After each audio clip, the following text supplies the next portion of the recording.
My patient is a 35-year-old female police officer who, while on duty, was called to help out a stalled motorist. And when she got out to help, she was sideswiped and sustained multiple injury trauma to her right lower extremity when she was hit and fell and tumbled into the median.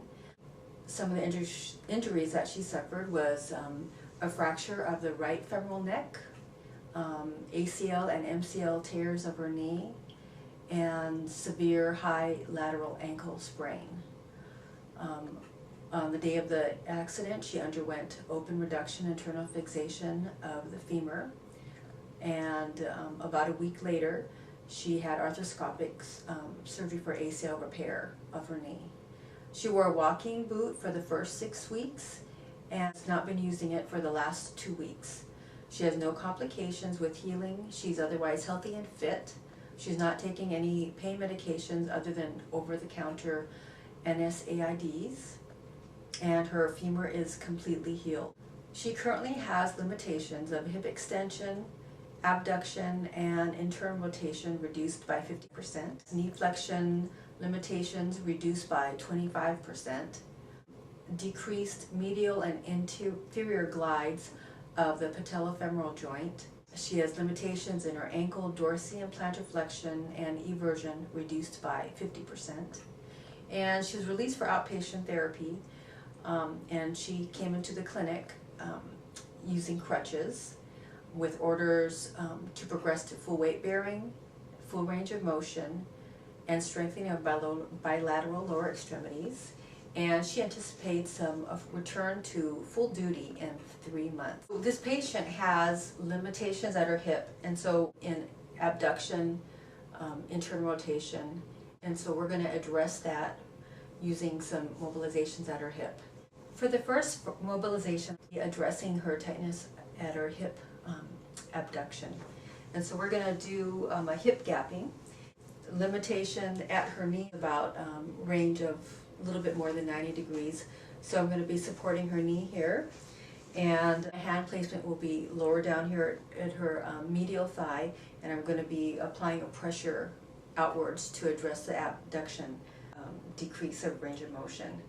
And let me know if anything that I'm doing is causing any kind of pain. Or, okay. Because her issue is more of a range of motion limitation, I'll be doing a grade 3 mobilization, and if that goes well, then follow it with a grade 4 mobilization.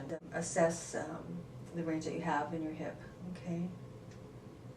So checking the beginning, the middle of the range, and the end of the range to find out where her tightness is at and work from there. We're going to do a grade 3.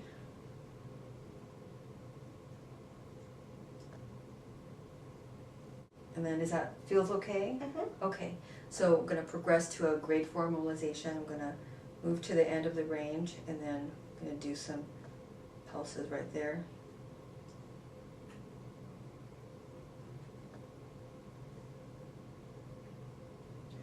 Okay, and that was for the hip abduction. Now I'm going to incorporate internal rotation. She has some tightness. Position her hip into internal rotation. Okay, just relax here. Okay, and I'm going to be applying the hip abduction movement, incorporating some physiological internal rotation. And this is a grade 3 mobilization.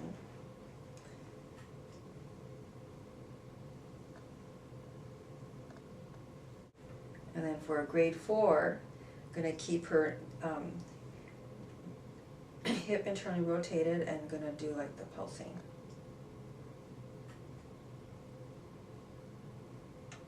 The next mobilization we're going to do is for her limited hip extension. And in this position, I can get into a better positioning to address some of the tightness that she has.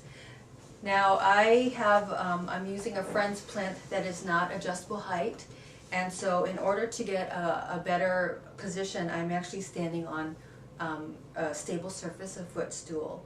so that I can perform the mobilization with better body mechanics and direction of movement. I have her legs supported with my hand, and mindful of her restrictions that she has of her knee, and I have assessed her hip extension, and this is about where she's at right now, and no complaints of pain, but more of tightness.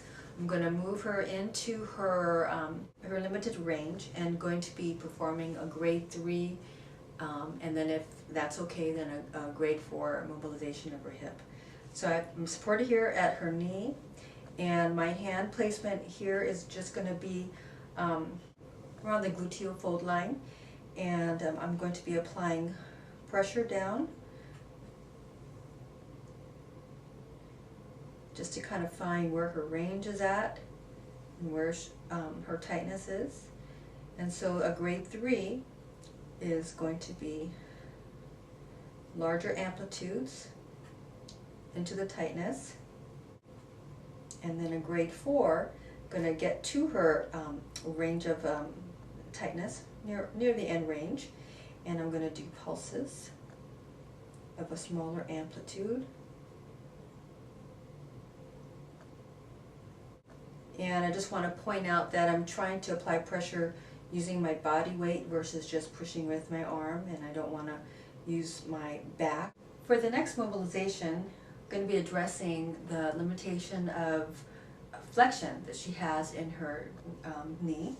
And so what I'm going to be doing is placing some towels underneath her thigh, her upper thigh, and I'm going to try to make sure that she does not have any restrictions on her patella, because I want her patella to move freely while doing this. Move her knee into about where she is about limited with her knee flexion. Again, do a grade 3 and a grade 4. I'm going to be applying the mobilization. Grade 3, so the full range. And for a grade 4, go into the area of restriction, and can do about 10 pulses in that position. And can also incorporate some physiological movement into it, into flexion, because that's what we're trying to aim for.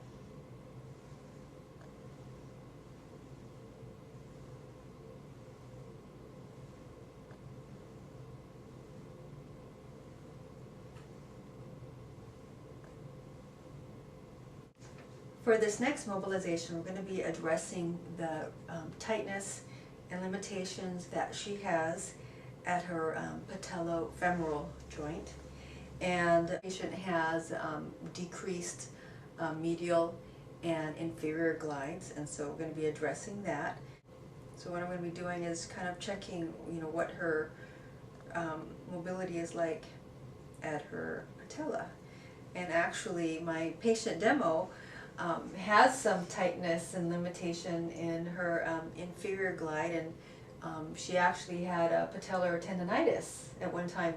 So she does actually have limitations in her patellofemoral joint. And I'm feeling like I'm getting a little bit more movement with my hand placement right above her kneecap. And so I'm going to start off with a grade 3 to try to get some mobility. And then at her range, I'm going to do like a grade 4 with the pulsing.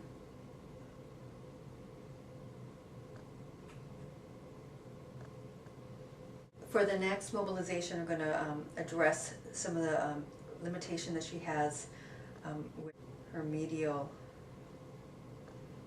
glide.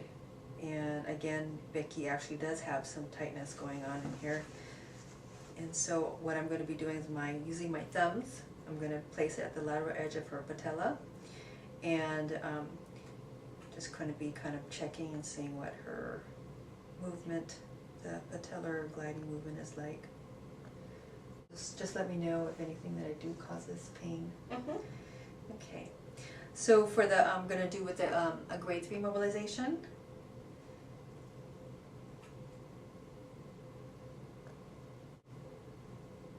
And I'm also going to try this method with using the base of my palm.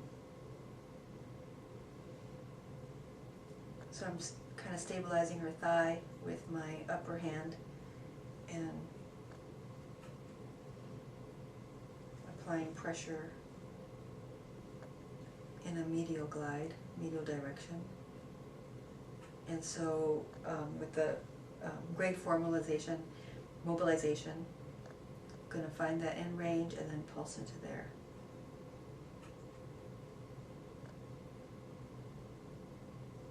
For our final group of mobilizations, we're going to be looking at her range of motion limitations at her ankle. And as I mentioned, she has decreased plantar and dorsiflexion and eversion, limited by 50%. I'm going to assess her mobility and range of motion at her ankle. Go into her range of plantar flexion where she's at, and we're going to do a grade 3 and a grade 4 mobilization at her ankle. And I'm going to support her knee in a comfortable position and in a position that it's going to be appropriate for her needs. Becky, can I have you scooch closer to me? Okay. So I'm going to support her here with one hand here at her lower ankle, and my other hand is going to be supporting her foot at the dorsum of her foot. Okay. Okay, so for grade 3,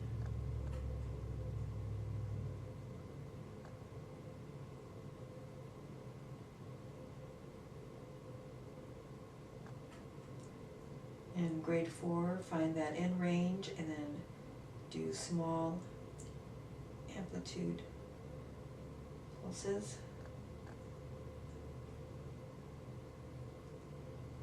And you can also incorporate, with the grade 3, you can do some physiological plantar flexion.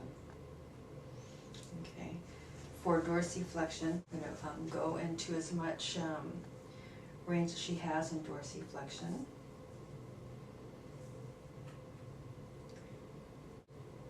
Same thing here, I'm going to stabilize with my bottom hand on her ankle.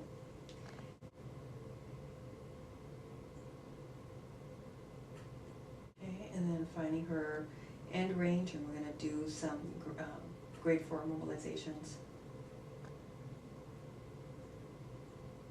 And to address her tight ankle eversion, I'm gonna see where she's at here.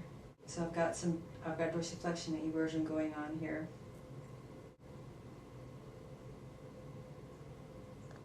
For the grade 3 and grade 4, finding that end range and then smaller amplitude oscillations.